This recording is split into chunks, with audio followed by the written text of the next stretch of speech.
CEO of the American Red Cross. Are you there, Chad? Yes, hello. Good afternoon, everyone. Great to be with Good you. afternoon. Good afternoon. I saw a wonderful thing on social media that basically Zoom is a 21st century seance. Are you there? Can you hear my voice? Who is with you? Right? So we're having a seance with you, Chad, and we're so looking forward to hearing from you and meeting you. How else would we meet you if it wasn't for Zoom? Chad, as I mentioned, is the CEO of the American Red Cross Indiana. He's an adjunct assistant professor of emergency medicine at the Indiana University School of Medicine and the program director of the Disaster Medicine Fellowship Program. Certainly, I think you caught some of those comments, Chad, about resilience. And I see your research and scholarship interests include international disaster risk reduction, healthcare emergency management, crisis leadership, and community resilience to disasters and crisis events. You are a frequent international presenter on issues related to healthcare, emergency management, and disaster medicine and nursing. Thank you so much, Chad, for being our keynote speaker today. We have, almost 200 people very interested in hearing your remarks, so I turn it over to you. Thank you so much, and good afternoon, everyone. What an honor to be with you on World Polio Day, no less. It's an important day around the world, and just a pleasure to be asked to be with you. I'm going to hit my little timer so I know how much time I have going. And I'll share my screen, and hopefully I'll still be visible in a little video box at the same time, so that you don't have to just stare at a PowerPoint. I know many of you probably are on these Zoom meetings for work, so that you are on one for civic duty is a great thing. So let me just first start by thanking you for the work you do through Rotary clubs all over Canada, the US, and France. So here is my screen. Let me share it and get started. We are today talking about good news stuff, and so it may at times feel that it isn't great news, but it is good news, and that's kind of what I wanted to talk today. So first, can someone, I can't see you, but at least tell me that you can see this. That's very clear, Chad. Okay, yes, the yellow helps. Well, listen, it's just a pleasure to be with you to talk about how we build resilient communities during COVID-19 and beyond. And it's just a real pleasure, as it was stated. Je m'appelle Chad Priest, je suis le directeur de la Croix-Rouge d'Indiana, des États-Unis. Je parle un petit peu français, mais s'il vous plaît, je parle en anglais maintenant pour la présentation. Et si tu avais une question, etc., by all means, try me. My French is not great, but I take it seriously and earnestly. And it's funny, when you work in, I work a lot in West Africa, and what's funny is that when I go and I'm speaking French there, and I come back here and I realize what little help it is. And so even if I can say things, I'm finding that doesn't translate super well. Some disclaimers, if I can first. The first is that we, I don't represent anybody here but myself, and the usual rule, things there sort of apply. I'm going to keep the chat box open, and actually I'm pretty able to move back and forth. So if you've got a question or you want me to address something, I can sort of peer over there and do it. So let's state the obvious, shall we? We have been in unprecedented times for some time now. And I don't know about you, but I would like to be in precedented times, and hopefully soon, because I am tired, like many of you are, I know, of being in such a serious situation. Having said all of that, we're in no, it's not going to be some quick thing that comes out. So here's what's going on around the world, kind of the assessment of the things around us. Obviously, we're facing an increased frequency of these sort of existential global public health crises. So a note, by the way, on pandemics, it's easy to feel sorry for ourselves. There's nothing surprising about the current pandemic we're in. There's nothing unpredictable about the current pandemic we're in.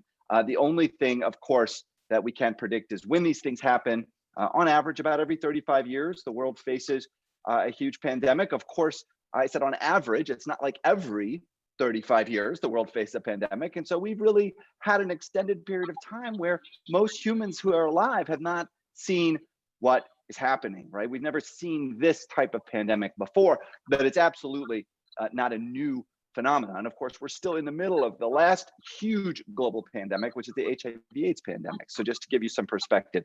But at any rate, as we look at threats around the world, these global public health crises are increasing in large measure because of our proximity to vectors. That's certainly the case of the hemorrhagic fevers that we saw breaking out. We continue to see breaking out in places in Africa where we hadn't seen them before. So at any rate, so that's one thing that we could say is going on.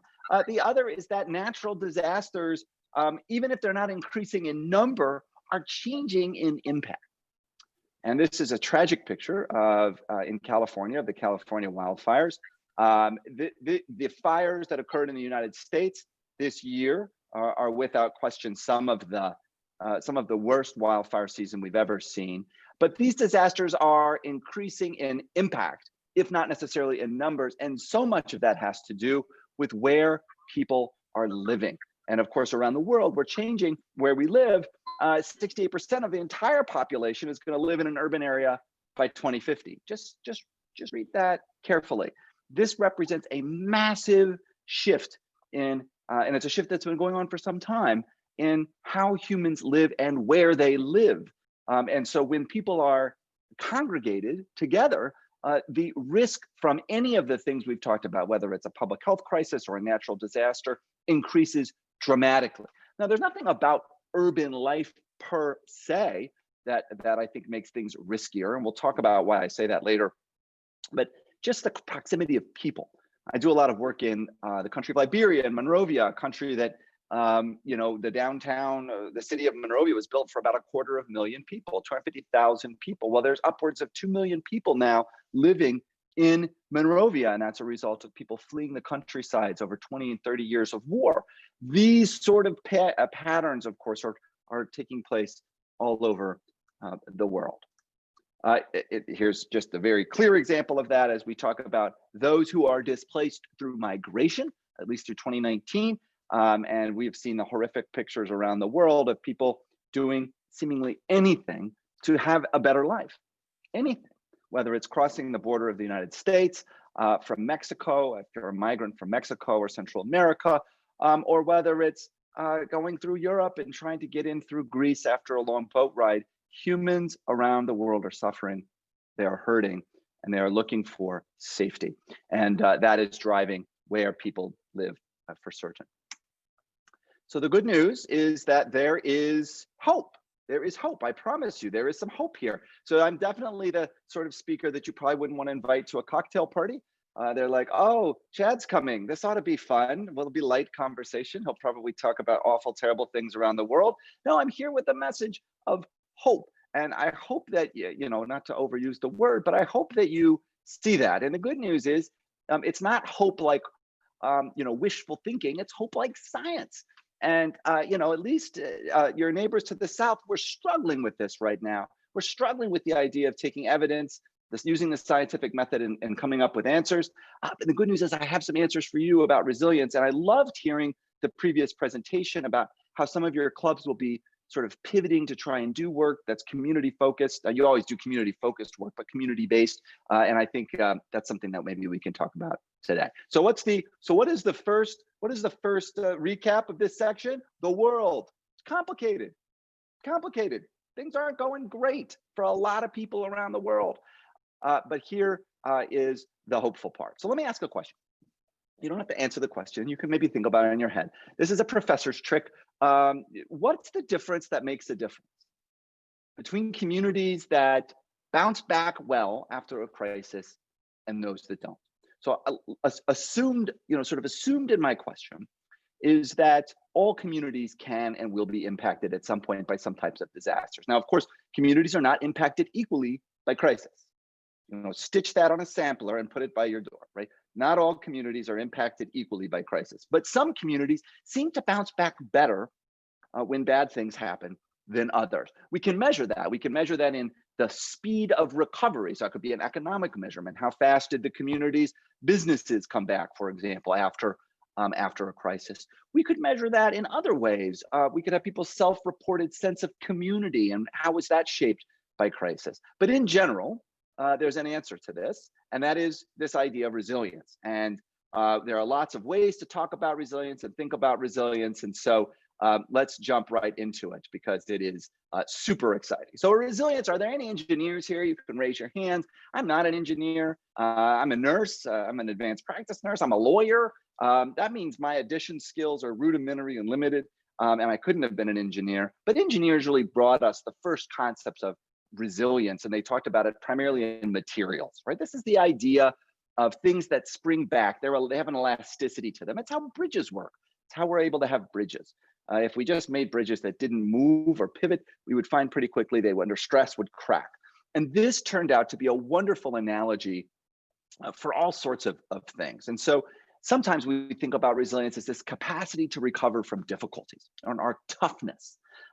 You may have heard the word saying, "Oh, that person is so resilient. You know, they're very tough." We now have new words to describe this, like anti-fragile. I mean, so these are not new concepts. That every 20 or 30 years, a group of academics, we make up new words for these things. Resilience is kind of the word du jour. I think it's a great model. I think it's a great way for us to think about it.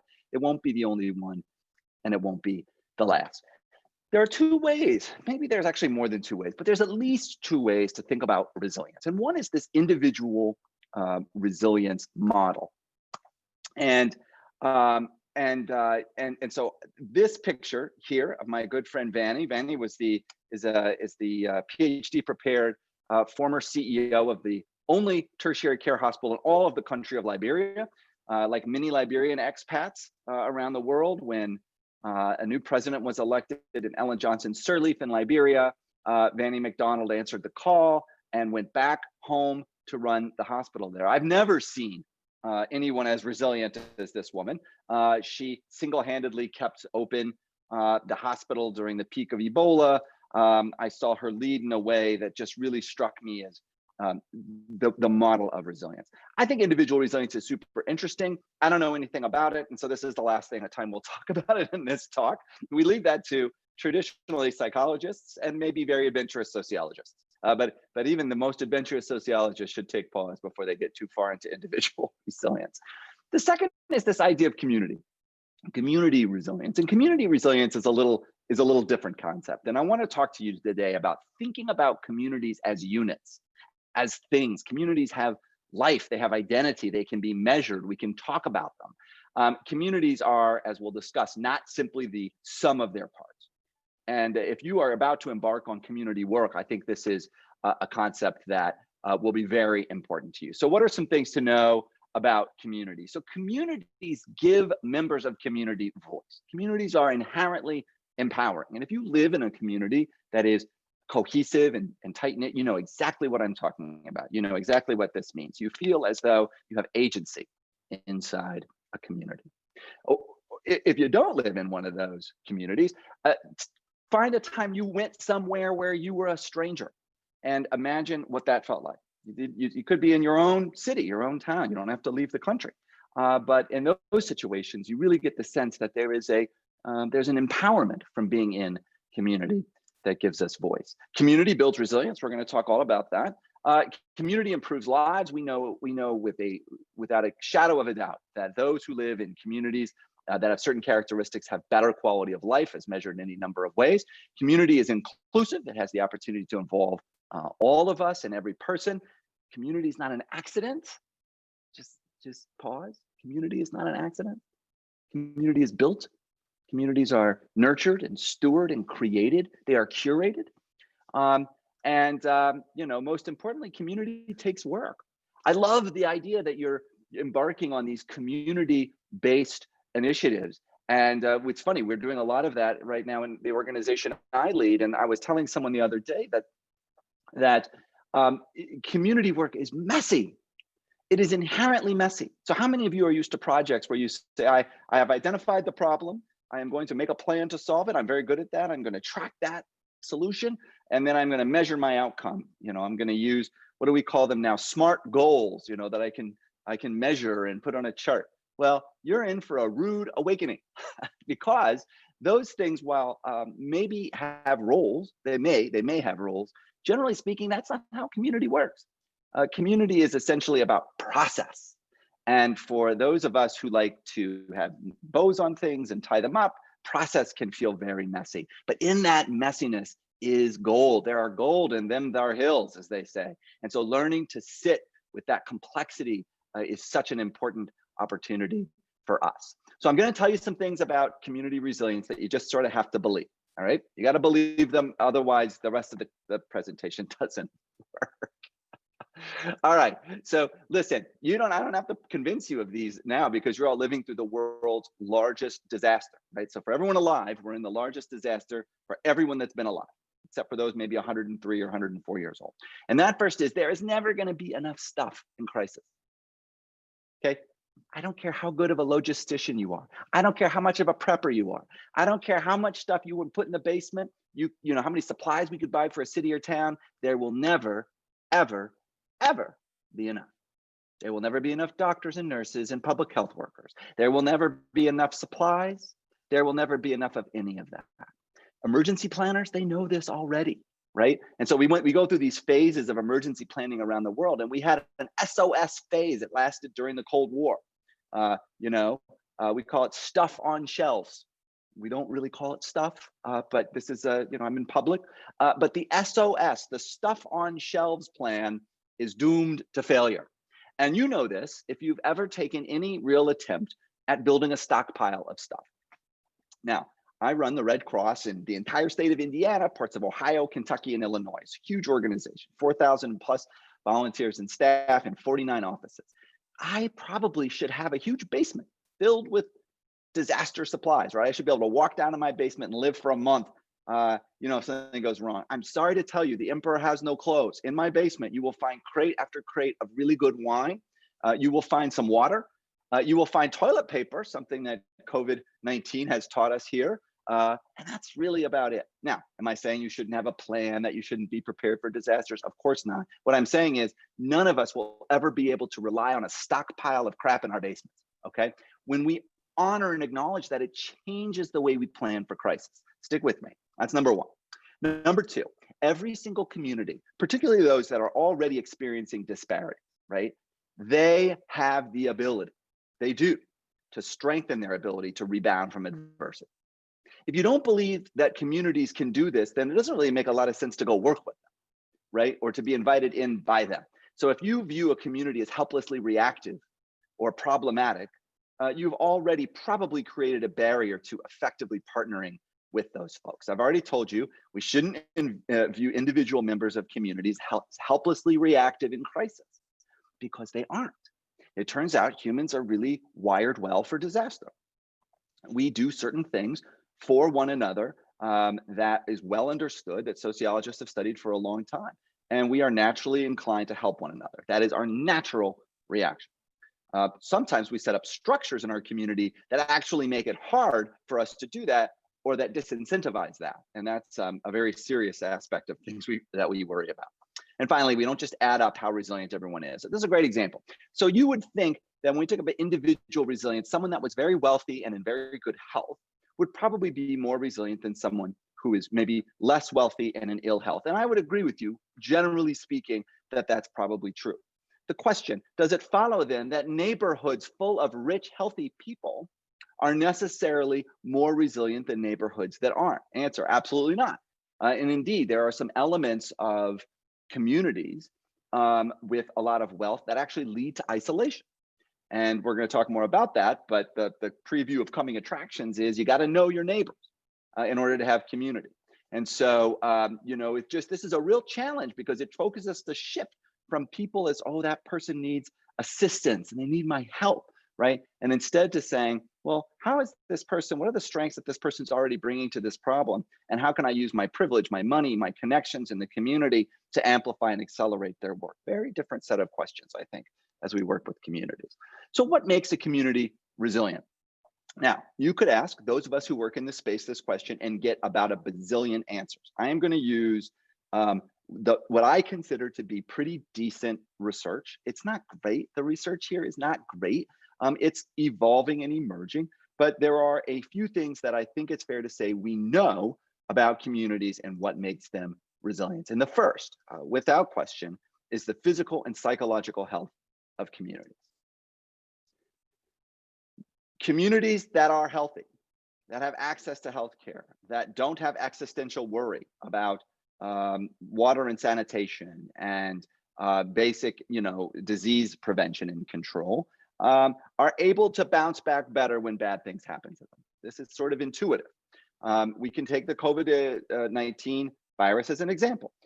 Communities that are hit the hardest by COVID-19 and that are struggling the most to bounce back are those that already had pre-existing conditions in the community, right? So pockets of people with certain chronic diseases, let's say diabetes, right? Those, by the way, in some countries, especially in the United States, almost entirely fall along racial boundaries, right? So we know that communities of color, Latinx communities in the United States are struggling not because of their color. There's nothing, the immutable characteristics don't matter. It's all of the pre-existing conditions in those communities that have made it harder to recover. I think we understand this sort of intuitively. By the way, I will always show pictures of the Rotary doing polio work, always. And if I don't say it enough, just thank you from the entire planet for the work that Rotary does. It's just, it's ridiculously important. You, of course, all know that.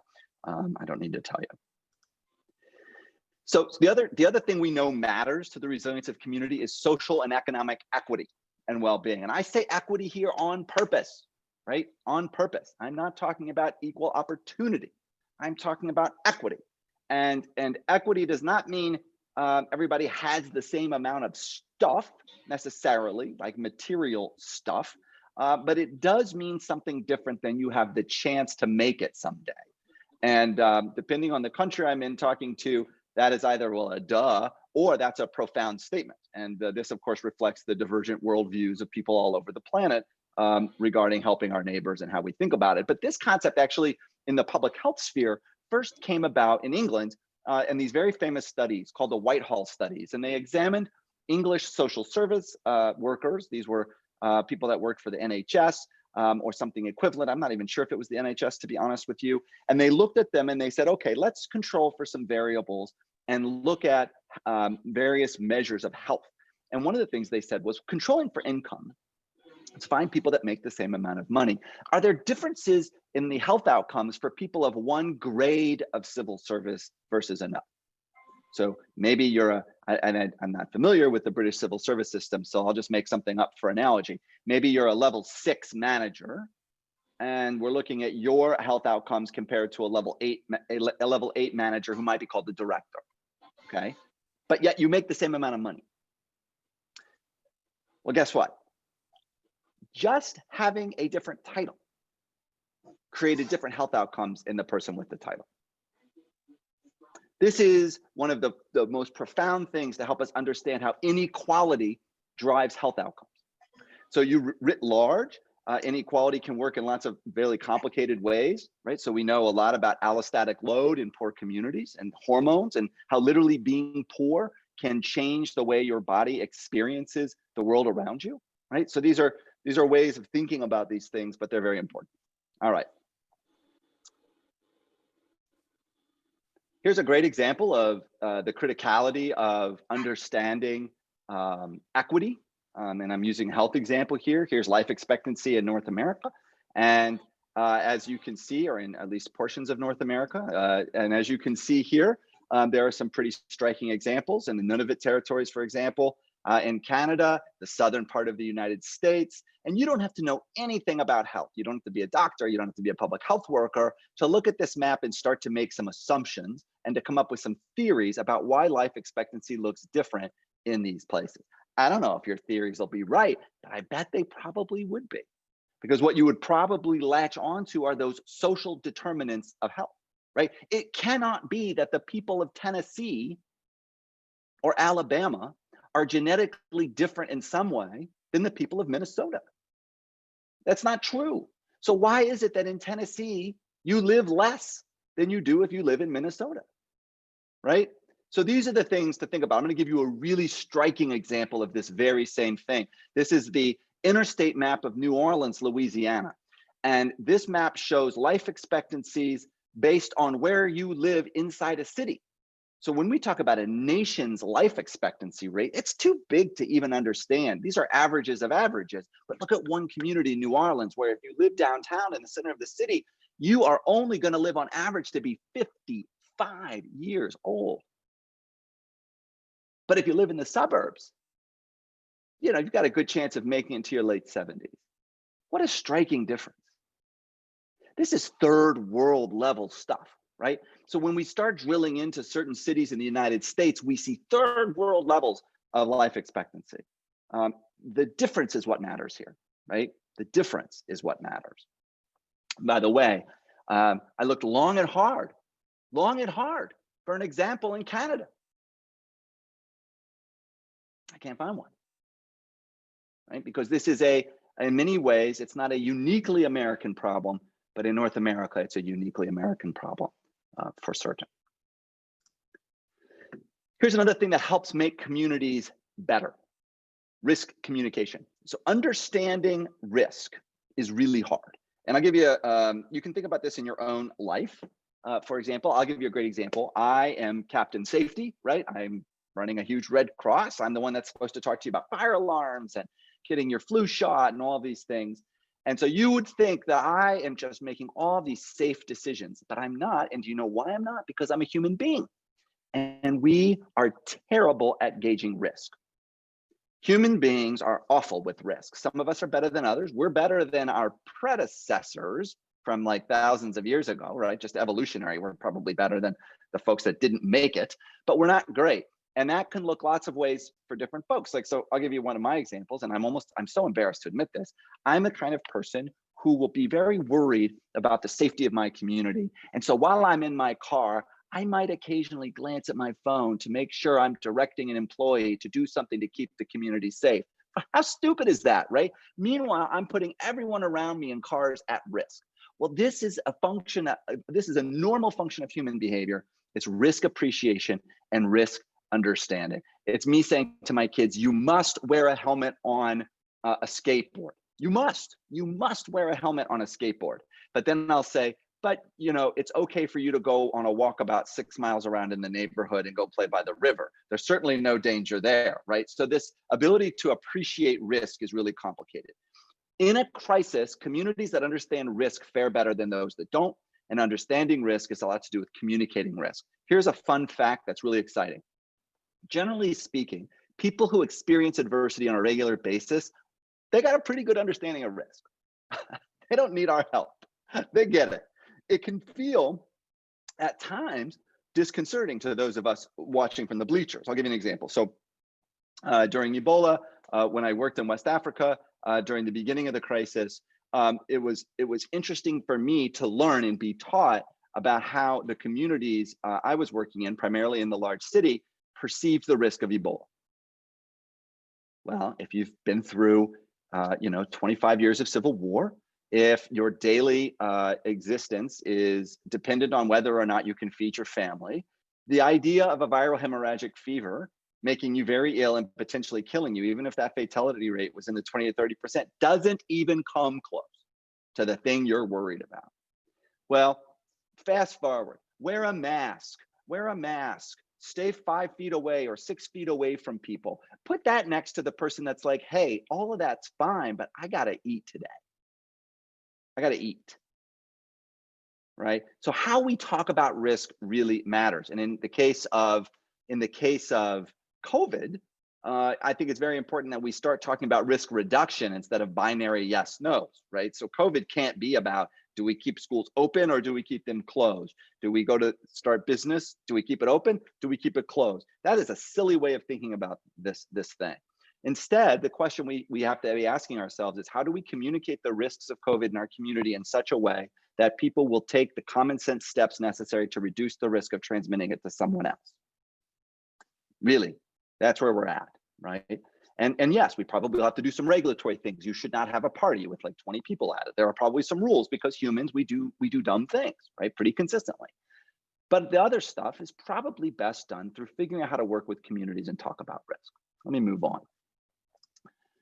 The other thing that's really exciting is that communities get stronger when there's an integration of organizations. So I loved hearing the previous presenters talk about how they worked with United Way and they worked with the local community foundations to talk about resilience building in communities. We actually have good evidence that when organizations work together, there's good stuff can happen. Now, I will tell you, I run an organization. I care a lot about social services organizations. Organizations are not some panacea. Communities actually are not made up of organizations. Communities are made up of people.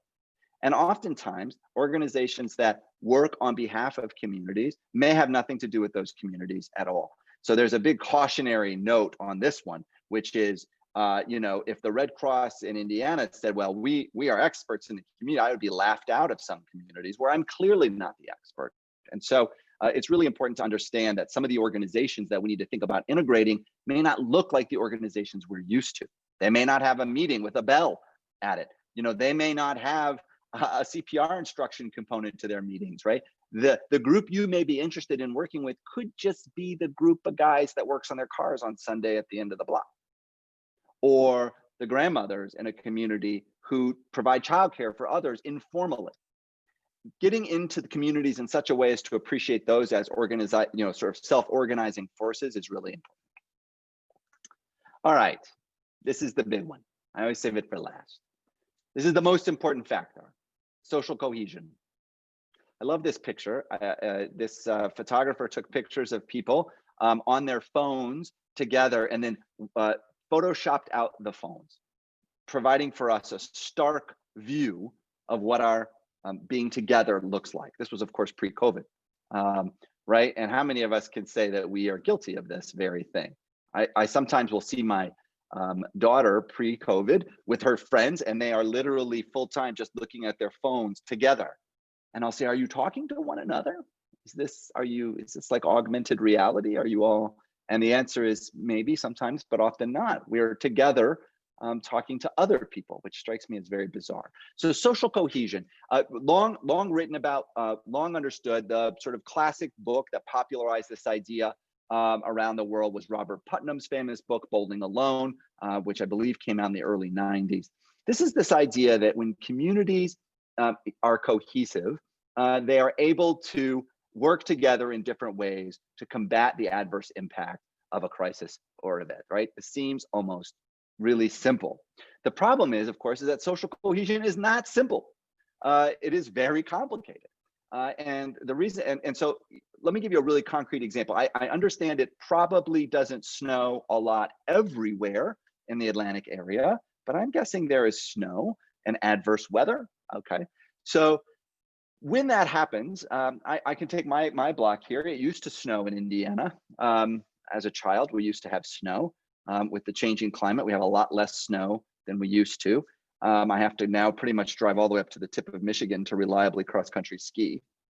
But at any rate, if I know my neighbor, who I can look out my window and see actually on her porch right now, if I say Nancy, I know Nancy, I am more likely to sweep her sidewalk when it snows. We have great science on this. If I've been in Nancy's home, I am more likely to think about her if the power goes out on the block. She is not a person in a home next to me, she's someone I know. How many of you could walk out of your house right now and tell me the name and phone number of everyone that lives around you? Some of you probably could. Most of us, we could not. All right, especially those of us that live in more dense urban areas. We just don't know how to do that. Now I can come back in on the computer and Zoom someone in Iran, or a colleague in Japan. But if you ask me who lives across the street, I honestly do not know right now. I know they moved in 6 months ago. I think they have a little kid. Why is that a big deal? Well, neighbors are the front line of disaster response. And in a lot of cases, they're the only line of disaster response, because most disasters don't require a fire truck. Did the fire trucks come for COVID? No. People, what's the problems people are having with COVID if they're not sick is, I don't have enough to eat. I'm not getting a paycheck. Who's helping then? It's our neighbors. Always, always, always our neighbors. So in Big disasters all over the world. We see the same phenomena for hundreds of years, that neighbors organize naturally to help each other in crisis. But it works best when neighbors know each other first. If you don't know your neighbor, it's pretty hard to organize with them. What if just knowing our neighbor was the #1 disaster intervention in the entire planet? I think it is. I think it is. So imagine all those emergency managers, and we're in our cargo pants and our, jungle outfit gear, and we're running around fighting, doing, advanced epidemiological modeling. And at the end of the day, what if I told you, I think really just introducing neighbors to each other could be the key? Well, it can be the key. And you know that, of course, because you are Rotarians, and you understand, I think, intrinsically, that the intervention is us. It's us. We're the intervention. So in your meetings, when you're talking to each other, how many people may have come to a Rotary meeting and say, I went to a meeting and yeah, the speaker was okay, but I didn't really get the point of it. And you look at them and say, well, the point of it was being together in large measure. And they might say, well, I'm busy. Why would I take an hour out for breakfast or lunch? Because being together makes us safer. Because once you know someone, how many of you have met someone through Rotary and you said, and it's changed the way you viewed them, or something they did, or you've had a shift in your, of course, this is why humans get together in groups. This is the cool thing about being human. Bees don't do that. I mean, they hang out in groups, but do you think that they're like, they're not doing it the way we are? This is the gift we have, right? It matters. Social cohesion matters. So early on in the pandemic, there was this huge need to identify, how do we bring people together? And so you saw a lot of solidarity campaigns, right? We all saw this. Canada, we can do it together. Or if we all stick together. And that's really important, especially when you are worried that the cohesion in communities is fragile. You have to generate solidarity quickly. We shouldn't have to do this. We really shouldn't, but we always do. We always do to some extent. So in the World War I, we had to do it in a big way because we were asking Canadians, Americans, the British, and others to suffer at great and enormous expense. And in some ways, we adopted that same attitude. So here are some signs that we used here in Indiana. These were yard signs. Oh my goodness gracious. Could the proliferation of yard signs maybe be the legacy of COVID? Suddenly, yard signs are everywhere. Usually they were reserved for elections. And now we have yard signs that just say things like, I like ham sandwiches, or, who likes corn for dinner? I mean, there's a yard sign for everything. So we jumped in and we made some yard signs. We did them in 9 languages. Those are the languages predominantly spoken in our area. French is a huge one because we have such a large number of Congolese refugees that have been resettled in Indiana. But they're in Burmese and Hakachin and lots of other languages as well. But this idea of this campaign, which was on TV, on the radio, on people's yards, we did murals, was that the thing to do to beat COVID wasn't only staying at home and wearing a mask. Those matter, very important, but also this idea that you should check on your neighbor, right? But do it in a safe way. That's why we have phones. How do we use technology to look out the window and call Nancy and say, hey, I see you. I see you. Are you okay? What a difference that makes. How do you feel when you're seen? You're different. It's a huge, huge force multiplier to keep neighborhoods safe. The other thing we had to do was show people that staying at home, they could still do something for others. It's critical. It's critical that we figure out a way to let people volunteer at home, whether you're sewing face masks, which by the way, we have a lot of people now sewing, something we didn't do since 1918. So we've sewed something like 70,000 face coverings just in Indiana, right? Huge amounts. Why didn't we have all the face coverings ready? See slide number 2. We're never going to have enough stuff. If we can get communities to come together to help each other, they usually will. So here's how I think about this in the context of my work at the Red Cross, and maybe this is a frame in which you would like to think about it. I invite you to consider the idea that we often think we have to do something. What is the Rotary going to do? Well, we're going to end polio. That's a pretty good thing to do. I'm all for that. But there's a thing there, right? We're going to establish a cold chain. We're going to get We're going to get, vaccinations where they're needed. We're going to get into communities. There's a thing that can be done. And we know it's us because you're going to see us in our shirts that say the Rotary. Well, we do this at the Red Cross. One of the things that we do is respond to disasters. And whether it's the Croix-Rouge in Canada or whether it's here, you see us, we've got our vests on, we look pretty identifiable. We go into communities and we do something. But that's like the basement of community work. It's below the basement. Real community work happens when the community does the work for you because they have bought into what you're doing. You have helped them with tools and skills that they may need. You leverage the strengths that are already exist in that community. And then you leave and then something happens. So this picture is from the California wildfires. And it is a picture of two neighbors helping one another. There is no Red Cross person anywhere in this picture. But I put a Red Cross on this picture. And I did that to symbolize that probably the gloves she's wearing came from a comfort kit that we passed out.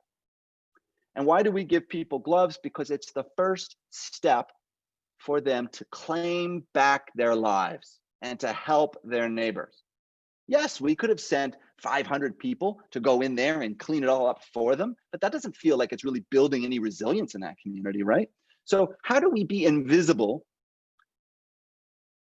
right? Yet be catalysts for what we want to achieve. This is Hurricane Laura after having hit Haiti. And again, you don't see the Red Cross here. You don't see fire departments. You don't see anything else. You see the very tragic picture, I think, here. You can see the young woman in the bottom left of the screen groaning to pull this mattress, which must weigh just a ridiculous amount now under all of this mud and water from the storm.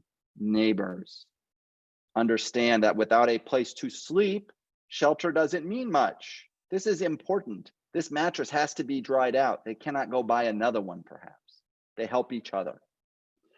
Was the Red Cross there? No. But were we able to provide early warning to these communities, teach them how to provide early warning to each other so they could be safe, so they could emerge from their homes able to clean up?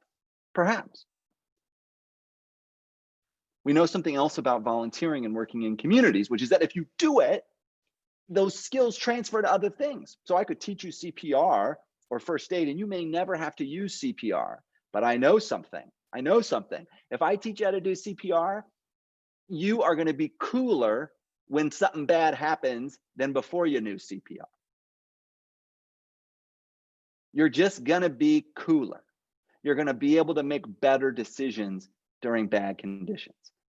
That's pretty cool because the ROI for teaching CPR isn't really huge, right? I mean, we all want everyone to know CPR, but honestly, you don't do it very often. And when you do, the outcomes aren't great. So why bother? Because that skill empowers you to believe you can help others. And is there a better gift we can give people? No. Answer, no, there is not. All right. Small businesses are the key to communities.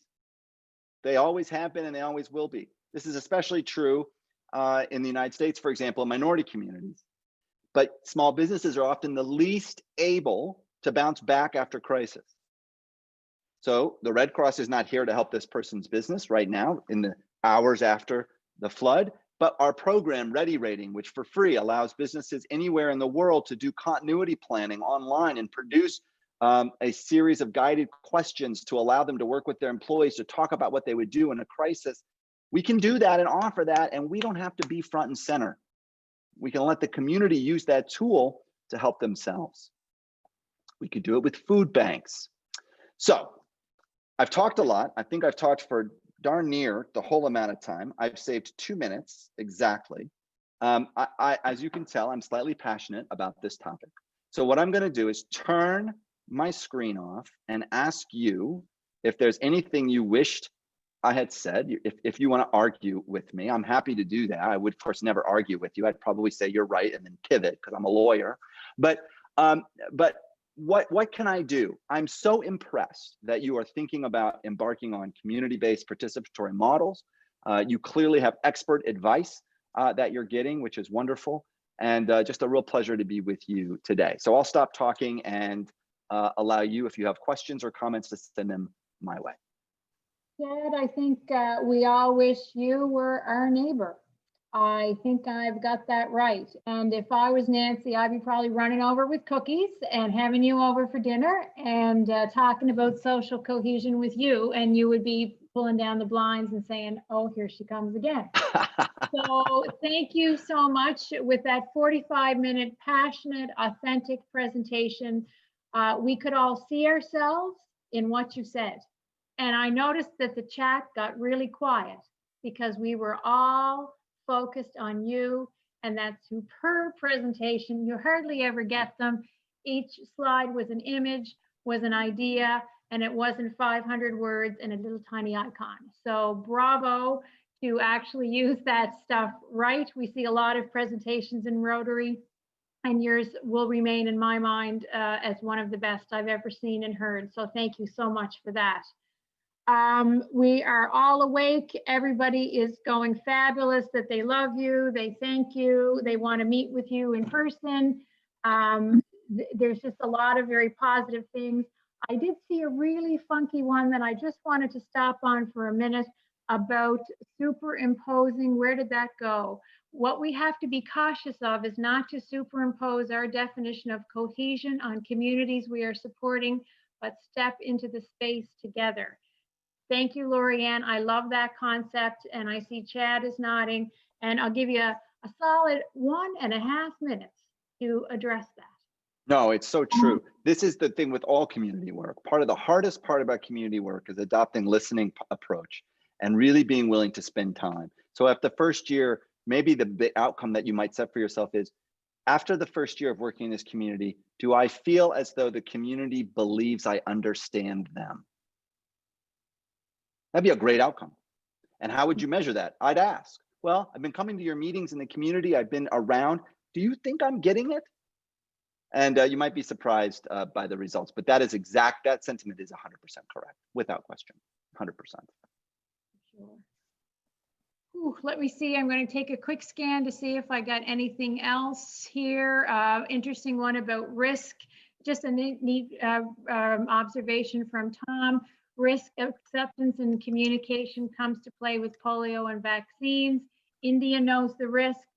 Canada and the US, we're so far removed from the risk, it seems low, and people are against vaccinations. And I guess when you think about that from, when people were first starting to get vaccinations, we understood the risk. Now here we are 2 and 3 and 4 generations later. The risk seems so remote. I don't need no vaccination. It's going to leave an ugly scar. So an interesting point, risk. Yeah, and we'll be dealing with this when we have a COVID vaccine, which we will. We will have a vaccine. It'll probably take a couple boosters. And, will anyone take it? About 40% of Americans take the flu shot, 45%, let's say, depending on the state. What do I think we're going to do about COVID? Goodness gracious. We certainly aren't helping ourselves getting ready for it. That is for sure. So these are absolutely really important. You're going to see risk communication play out in real time on the news. You're seeing it right now in the campaign in the United States and really in social unrest around the world. So, well, again, I want to just thank you for inviting me. It's been such a pleasure. Merci de m'avoir invité. I just, wish all of you just the most wonderful of weekends, and thank you so much. Thank you, Chad. Merci pour ton présentation. It's so good, so good.